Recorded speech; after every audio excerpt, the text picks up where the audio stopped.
مصر عزيزي المشاهد مرت بفترات كتير في حياتها. في بدايتها فترات للتأسيس والبناء، وبعد كده مرت بفترة استقرار شهدت تطور إداري كبير لحد ما نوصل لعصر أسرتين يسود فيهم الفقر والبؤس، والصراع ينتهي بوحدة سياسية مرة تانية.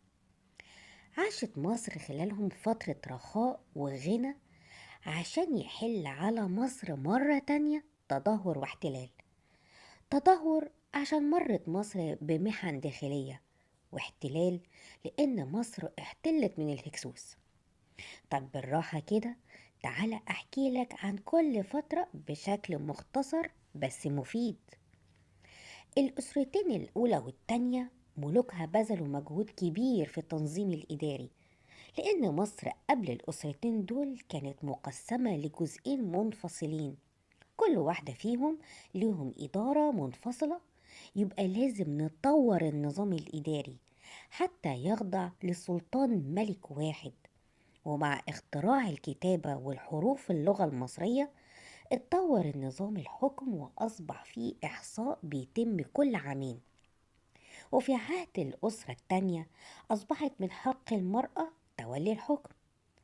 عصر الاستقرار بدأ من الأسرة الثالثة لحد الأسرة السادسة، وخلال الفترة دي مصر اتقسمت لعدة أقاليم، كل إقليم له الحاكم بتاعه القائم بشؤونها الإدارية. وده ادى فرصة كبيرة للتطور الزراعة وشق الترع وبناء جسور وتحسين وسائل الري. الموضوع كان منظم جدا، الملك له رؤية كبيرة وحاكم الأقاليم عليه تنفيذها. فترة الاستقرار دي عم في البلاد السلام والأمان. صحيح من الوقت للتاني كان فيه هجوم من البدو من ناحية الشرق والغرب والجنوب، ولكن مع وجود جيش نظامي كان بيتم محاربتهم وهزيمتهم. الفترة دي أيضا تميزت بوفرة المواد الاقتصادية، وده بدليل وجود آثار عمارة وروائع فنية. ركائز الدولة كانت قوية بشكل ساعدها على إرسال بعثات خارج مصر، والجيوش المصرية وصلت لحد سينا للبحث عن الأحجار الكريمة. مع دخول عصر الأسرتين السبعة والثامنة شهدت مصر عصر من البؤس والفقر بسبب ضعف الملك، فاستقوى الكهنة والحكام الأقاليم وقللوا من سلطة الملك وزاد طغيانهم، واستغلوا سلطتهم لمصالحهم الشخصية، والمظالم كترت وانتشرت الفوضى. ووصل بمصر من الضعف إن البدو في الصحراء الشرقية يهجموا على الدلتا وأشاعوا فيها الفساد. أما حكام الأقاليم انفصلوا عن الدولة، وانهار حكم الملك ببيت تاني، وأصبح كل حاكم بيبني مقبرة لنفسه ولأسرته داخل الإقليم عشان يدفن فيها، بعد ما كانت العادة إنه يدفن بالقرب من مقابر الملك. دلوقتي احنا في عصر الأسرة التاسعة والعاشرة، واللي ملوكها من إهناسيا اللي اعتبروا نفسهم ملوك خلفاء لملوك منف، وبدأوا في نشر سلطانهم على أجزاء وادي النيل، وحاولوا التخلص من بدو الصحراء الشرقية المحتل للدلتا. في الوقت ده بدأت تظهر قوة جديدة في طيبة وبتنافس ملوك إهناسيا الزعامة، ودخلوا في صراع طويل جدا انتهى بانتصار ملوك طيبة، ومعاهم زال عصر الفوضى. وحبة حبة شهدت مصر ازدهار مرة تانية مع تغيير نظرة الشعب للحاكم ذو السلطة المطلقة. الدولة الوسطى بدأت مع بداية الأسرة الحادية عشر والثانية عشر، النظام رجع للبلد ورجع النظام الإداري تاني. أمن محات الأول مع توليه الحكم بسط نفوذه على جميع الأقاليم المستقلة في الفترة السابقة، بس الأقاليم دي احتاجت للعنف، وبعضها بالسياسة، وبعضها قرب الحاكم ليه عشان يكسبوا في صفه. أما البدو قدر يتخلص منهم من حيث الشرق والغرب والجنوب، ومع حكم الملك سنوسرت الثالث رجعت السلطة الملكية المطلقة على البلاد، واتلغت مسؤوليات حاكم الأقاليم، ورجع الأمراء يتوددوا للملك ليمنحهم أراضي لزراعتها. وفطن ملوك الدولة الوسطى بأهمية الجيش للحفاظ على الحدود، وبدأوا يلتفتوا لتحقيق الرخاء الاقتصادي عن طريق تنظيم مياه النيل والري وإقامة مشروع السد في منطقة الفيوم مع أحد ملوك الأسرة ال12 عشان يتم استغلال مياه الري في مساحات كبيرة من الأراضي الزراعية. ومياه الري دي كانت بتتجمع في بحيرة ميرس، وكانت بتمتاز بمساحتها الكبيرة تصل لأكثر من 1000 كيلو متر، بس انكمشت مع مر العصور لحد ما وصلت لمساحة بحيرة قارون. ومع كل الازدهار ده رجعت مصر للبعثات لمناجم الصحراء الشرقية وسيناء، فانعكس الاكتشافات دي على الصناعة والفنون والعمارة والبناء. وما تنساش عزيزي المشاهد أكبر مشروع مائي في عصر الدولة الوسطى، وهو قناة سيزوستريس اللي بناها سنوسرت الثالث. ورجعنا تاني لعصر التدهور والاحتلال الأجنبي، والعصر ده منقسم إلى فترتين. الفترة الأولى كانت خلال الأسرتين الثالثة عشر والرابعة عشر، لما طمع حكام الأقاليم في عرش الملك. مش بس هما ده، معاهم كبار الموظفين وقواد الجيش، ورجعت الفوضى من جديد، والصراع بين حكام الأقاليم رجع تاني. والصراع كبر وبقى بين حكام الأقاليم والقصر الملكي، والفساد كبر مع الصراع اللي بيكبر وضرب كل مفاصل الدولة. مانيتون أرجع أصل ملوك الأسرة ال13 لطيبة، وكان عددهم 60 ملك. أما الأسرة ال14 كانت من مدينة سخا شرق الدلتا، وعدد ملوكها 76 ملك. وللأسف مفيش حاجة تذكر عنهم لعدم وجود آثار ليهم. الفترة التانية بقى كانت الدولة اتفككت وبقت دولة في مهب الريح، عشان كده كانت فريسة سهلة في يد الهكسوس اللي استقروا في شرق الدلتا، وسابوا الجزء الغربي لحكام مصر، وكذلك الجزء الأوسط والوجه القبلي.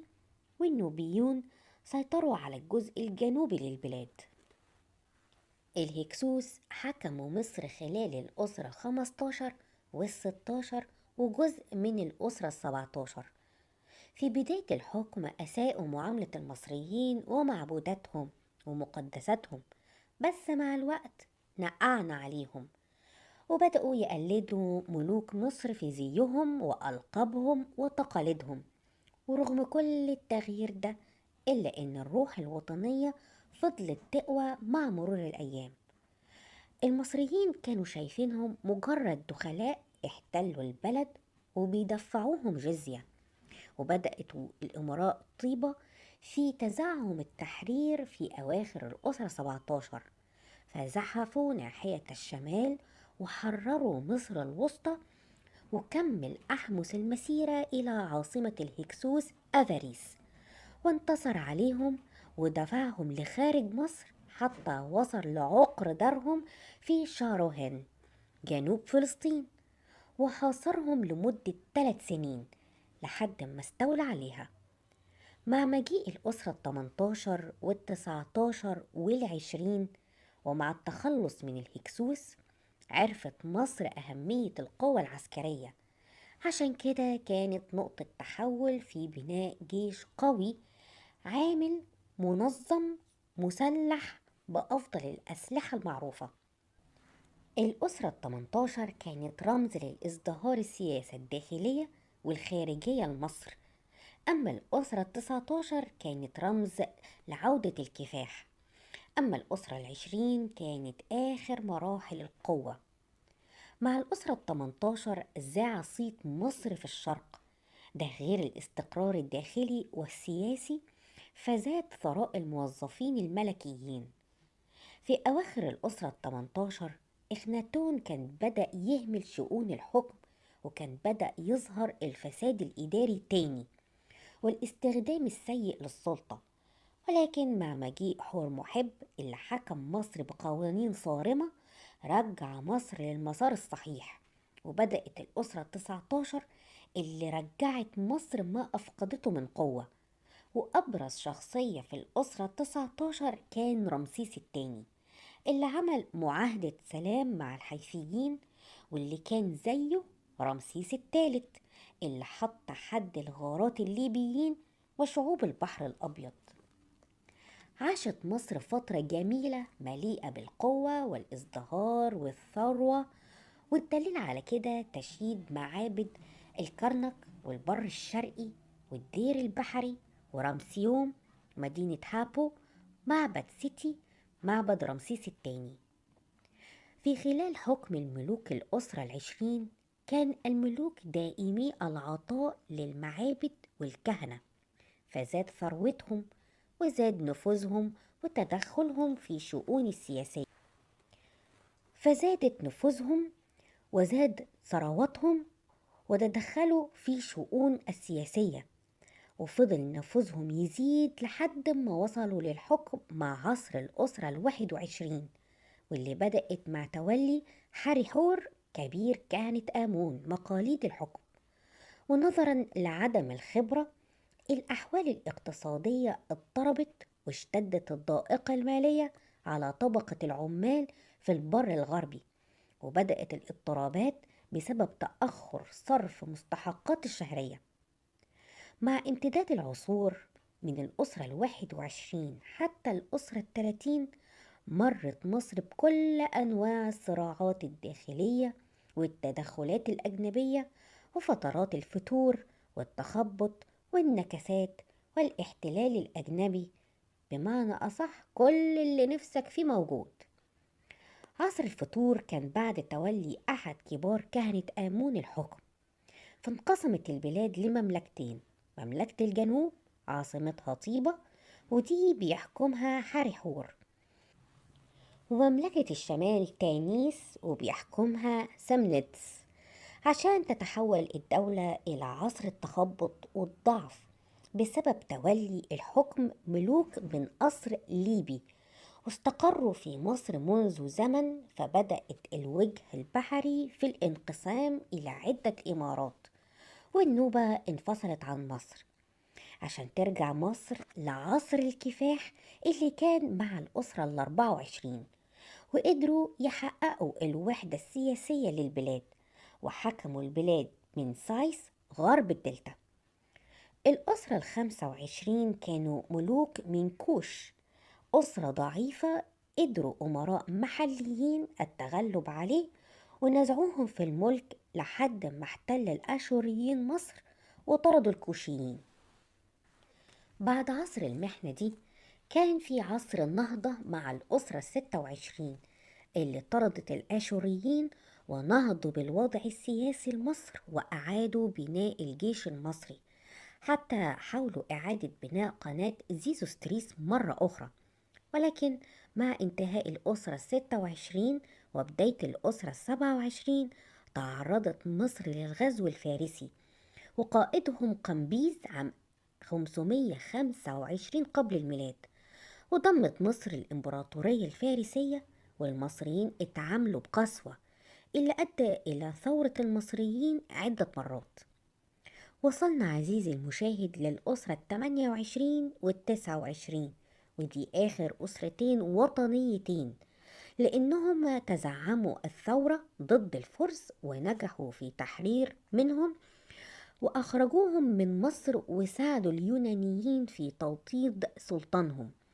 ولما حاول الفرس الهجوم مرة أخرى نجحوا في صدهم، ولكن مش لوقت طويل، لأنهم حاولوا عام 341 قبل الميلاد، ووقعت مصر تحت الاحتلال الفارسي، ومن بعدها الإسكندر الأكبر عام 332 قبل الميلاد، ومن بعده البطالمة، ومن بعد الرومان، ومن بعد البيزنطيين، وأخيرا الفتح العربي عام 640 ميلادية. عشان كده عزيزي المشاهد، عرفت